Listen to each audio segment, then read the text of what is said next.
Praise the Lord. உங்கள் திருமண தடை உடைகிறது. அமேன் சொல்வீங்களா? ஆதியாகமத்தின் புஸ்தகம் 24ஆம் அதிகாரம் அது 40ஆம் வசனம் சொல்லுகிறது, அவர் நான் வழிபடும் கர்த்தர் உன்னோடே தம்முடைய தூதனை அனுப்பி பிரயாணத்தை வாய்க்க பண்ணுவார். நான் வழிபடக்கூடிய கர்த்தர் உன்னோடே கூட தூதனை அனுப்பி உன் பிரயாணத்தை வாய்க்க பண்ணுவார். இன்றைக்கு உங்கள் திருமண காரியம் வாய்க்காமல் இருக்கலாம். நீங்கள் திருமண தடையோடு இருக்கலாம். பல வருடங்களாக பெண் பார்க்கும் படலம், புருஷன் பார்க்கும் படலம் தொடரலாம். ஆனால் நீங்கள் விரும்புகிற ஈவுகள் கடந்து வராதிருக்கலாம். இன்றைக்கு கர்த்தர் சொல்லுகிற உங்கள் திருமண தடை உடைகிறது. உங்களுக்கு முன்பாக கர்த்தர் தூதனை அனுப்புகிறார். கர்த்தர் உங்களுக்கு முன்னே செல்வதனால் இந்த ஆண்டு உங்கள் திருமணம் நடக்கும். கர்த்தரால் நடக்கும். அந்த காரியம் கானாவூர் திருமணத்தை போல அதிசயமாக இருக்கும் என்று கர்த்தர் சொல்லுகிறார். அன்று ஆபிரகாம் நம்முடைய முற்பிதாவாக இருந்தார். அவர் தன்னுடைய வீட்டு வேலைக்காரன் விசாரணைக்காரனிடத்தில் சொல்கிறார், என் குமாரனுக்கு பெண் கொள்வாயாக என்று. உச்சிதமான சில பொருட்களை கொடுத்து அனுப்புகிறார். பொன் கடகங்கள் கையிலே போடுவதற்கு கொடுத்து அனுப்புகிறார். பிள்ளையின் வாய்ப்பிறப்பை கேட்டு அந்த பிள்ளையை கொண்டு வா என்று சொல்ல, அப்போ எலியேசர் ஒரு சில காரியங்களை கர்த்தருக்கு முன்வைக்கிறான்.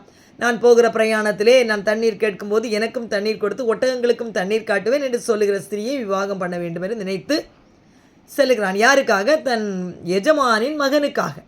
அங்கே செல்கிறான். வழியிலே அந்த பெண்ணை பார்க்கிறான். இவன் மன விருப்பத்தின்படி அவள் செய்கிறாள். அவன் வீட்டை விட்டு அவளுடைய வீட்டுக்கு கடந்து செல்கிறான். அங்கே தங்குகிறார்கள். சகோதரனோடும் தகப்பனோடும் பேசுகிறார்கள். அப்பொழுது அவர்கள் பிள்ளையின் வாய்ப்பிறப்பை கேட்கிறார்கள். கேட்கிற பொழுது அவள் ஆம் என்று சொல்லுகிறான். அங்கே இந்த லாபான் இந்த தன் சகோதரியை ஈசாக்குக்காக ஆயத்தப்படுத்தி அனுப்புகிறான்.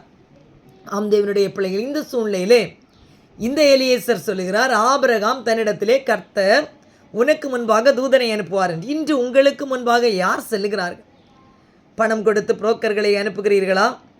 இல்லை ஏதோ ஒரு விஷயத்தில் பெண் பார்க்கிறீர்களா? தேவ சமூகத்தில் முழங்கால் படியுங்கள்.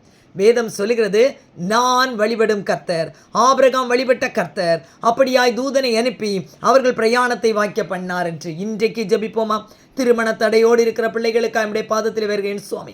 8 வருடங்களாய் பெண் பார்க்கிறோம். பல வருடங்களாகியும் எங்கள் திருமண தடைகள் உடைக்கப்படவில்லை என்று சொல்லுகிற பிள்ளைகளுடைய வாழ்க்கையிலே திருமண தடைகள் உடைக்கப்பட்டு இவர்களுக்கான ஈவுகள் பரத்திலிருந்து கடந்து வருவதாக.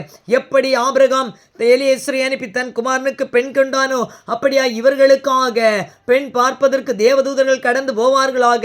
இவர்களுக்கு முன் செல்கிற தூதர்களை அனுப்பி என்னுடைய திருமண காரியங்களை இந்த ஆண்டிலே வாய்க்க பண்ண போகிற தயவுக்காய் ஸ்தோத்திரம். நீங்கள் வழிபடுகிற வழிபாடு, நீங்கள் துதிக்கிற துதி, உங்கள் ஜெபம், உங்கள் மன்றாட்டு இவைகளையெல்லாம் கர்த்தர் கேட்டு உங்களுக்கான பெண்ணை கர்த்தர் ஆயத்தப்படுத்துகிறார். உங்களுக்கான மணமகனை கர்த்தர் ஆயத்தப்படுத்துகிறார். உங்களுக்கான மருமகனை கர்த்தர் ஆயத்தப்படுத்துகிறார். உங்களுக்கான மருமகளை கர்த்தர் ஆயத்தப்படுத்துகிறார். இப்படியாய் கர்த்தர் நன்மையினால் திருப்தியாக்குவதனால் நீங்கள் இந்த ஆண்டு திருமண வாழ்க்கையை அனுபவிப்பீர்கள். God bless you all. கர்த்தர் நிச்சயமாய் உங்கள் வாழ்க்கையில் ஆசீர்வாதத்தை கொண்டு வருவார். ஆமென் சொல்லுவோமா? அல்லேலூயா.